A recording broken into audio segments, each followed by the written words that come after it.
स्वामी विवेकानंद जी ने कहा है कि एकाग्रता सफलता की चाबी है। जब आप अपनी ऊर्जा को एक दिशा में लगाते हैं तब असंभव भी संभव हो जाता है। दोस्तों, आगे स्वामी जी की 3 कहानियों में हम देखेंगे कि सभी जगह से ध्यान हटाकर कैसे एक काम में लगाया जाता है। पहली कहानी। स्वामी जी एक पार्क में आराम कर रहे थे। वहां उन्होंने एक लड़के को देखा जो एक खाली पेज पर कठिन श्लोक लिखने की कोशिश कर रहा था, लेकिन गलतियों के कारण बार बार पेज फाड़ रहा था और हर बार नए पेज से शुरू कर रहा था। कुछ समय बाद लड़के का ध्यान स्वामी जी पर गया तो लड़का तुरंत उनके पास गया और प्रणाम करके कहा, स्वामी जी, मैं पिछले 3 घंटे से इस श्लोक को सही से लिखने की कोशिश कर रहा हूं, लेकिन हर बार कोई ना कोई गलती हो जाती है जिससे मुझे शुरू से शुरुआत करनी पड़ती है।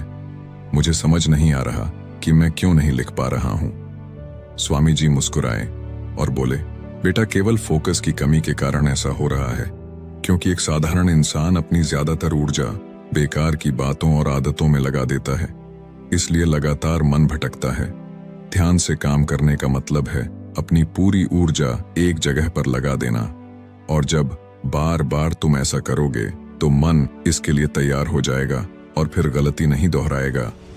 लड़के ने पूछा, स्वामी जी, अगर मन बार बार भटक रहा हो तो मैं एक काम में ध्यान कैसे लगाऊं? स्वामी जी ने पूछा, तुम लिखते समय जरूर किसी व्यक्ति या घटना के बारे में सोच रहे हो? लड़के ने कहा, हाँ गुरुजी, आज छुट्टी के दिन सबको बाहर खेलने का समय मिलता है, लेकिन मुझे ये काम पूरा करना है, शायद इसलिए मैं ठीक से फोकस नहीं कर पा रहा। स्वामी जी ने कहा, ठीक है, अब इन सरल तरीकों को समझो, फिर तुम अपने काम को मन लगाकर कर सकोगे। लगातार गहरी सांस लो।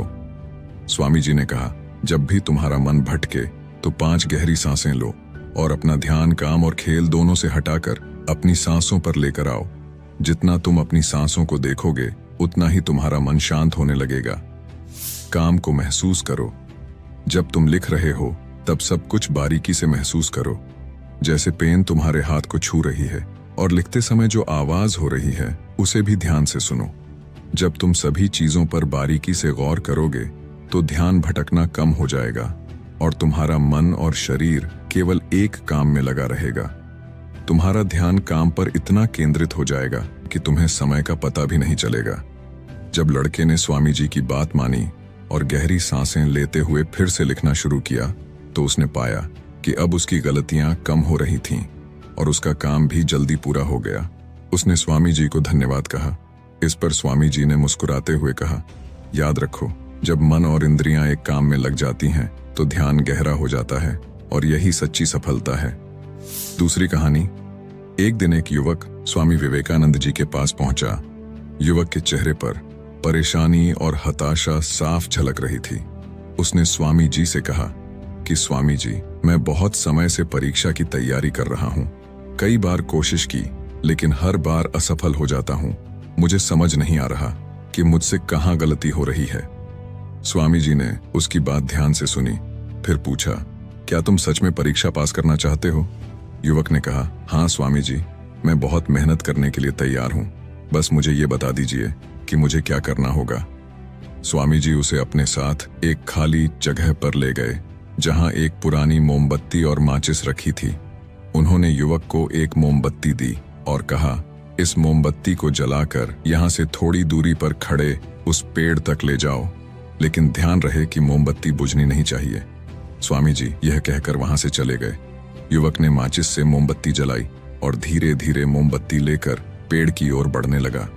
रास्ते में हल्की सी हवा चली जिससे मोमबत्ती की लौ हिलने लगी। युवक ने उसे बचाने की पूरी कोशिश की, लेकिन मोमबत्ती बुझ गई। युवक वापस आया, मोमबत्ती फिर से जलाई और फिर से चल पड़ा। युवक ने यह प्रक्रिया कई बार दोहराई, लेकिन हर बार हवा का हल्का झोंका मोमबत्ती की लौ को बुझा देता। आखिर में थका हुआ युवक हाथ में बुझी हुई मोमबत्ती पकड़े वापस चला आया और निराश होकर बोला, स्वामी जी, मैं इसमें भी असफल रहा। स्वामी जी ने युवक से मुस्कुराते हुए कहा, क्यों? तुम्हें बस मोमबत्ती जलाकर थोड़ी दूर ही तो चलना था। युवक ने धीरे से कहा, स्वामी जी, मैंने कोशिश तो की, लेकिन हवा के कारण लौ बार बार बुझ जाती। स्वामी जी ने कहा, यही तो तुम्हें समझना है कि तुम्हारा मन भी इस मोमबत्ती की लौ की तरह है और चारों तरफ की हवा ध्यान भटकाने वाली आदत है। जब तक तुम इन आदतों को वश में नहीं करोगे तब तक ध्यान की लौ बुझती रहेगी। ऐसे ही जब तक तुम अपने लक्ष्य पर पूरी तरह ध्यान केंद्रित नहीं होगे तब तक तुम अपनी मंजिल तक नहीं पहुंच पाओगे। इसलिए मन को एकाग्र करो और जो काम करो उसमें पूरी तरह डूब जाओ। तुम्हारे प्रयास जरूर सफल होंगे। और याद रखो, सभी तरह के ज्ञान का मूल तत्व ध्यान है। इसलिए कुछ भी करने के लिए तुम्हें एक जगह ध्यान लगाना तो सीखना ही होगा। तुम जैसी आदत डालोगे वैसा ही मन होता जाएगा। इसलिए छोटे से छोटा काम भी ध्यान लगाकर करो। ऐसा करने से मन का स्वभाव बदल जाएगा, फिर तुम्हें सफलता जरूर मिलेगी। तीसरी कहानी। एक युवक ने स्वामी जी से पूछा कि मन में आ रहे विचारों को कैसे छोड़ते हैं। स्वामी जी ने युवक से कहा, बताऊंगा, लेकिन उससे पहले तुमको एक परीक्षा देनी है। फिर एक गिलास पानी को पूरा भरकर स्वामी जी ने युवक के हाथ में पकड़ा दिया और कहा, पानी की एक बूंद गिराए बिना इसे पकड़कर खड़े रहो। युवक ने कहा, यह तो आसान है, और गिलास संभाल लिया। शुरू में सब ठीक था, लेकिन थोड़ी देर बाद ही उसके मन में संदेह उठने लगे। इससे क्या फर्क पड़ेगा? आखिर कितनी देर तक मुझे ऐसे पकड़े रहने होगा?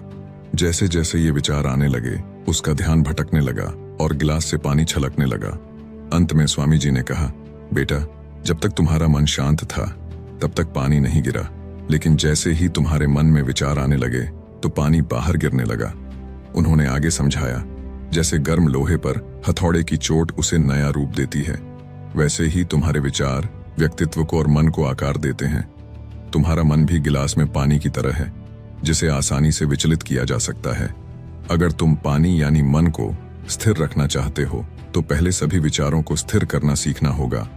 अब तुम एक काम करो, इस गिलास को फिर से पकड़ो और अपना ध्यान अपनी सांसों पर ले आओ।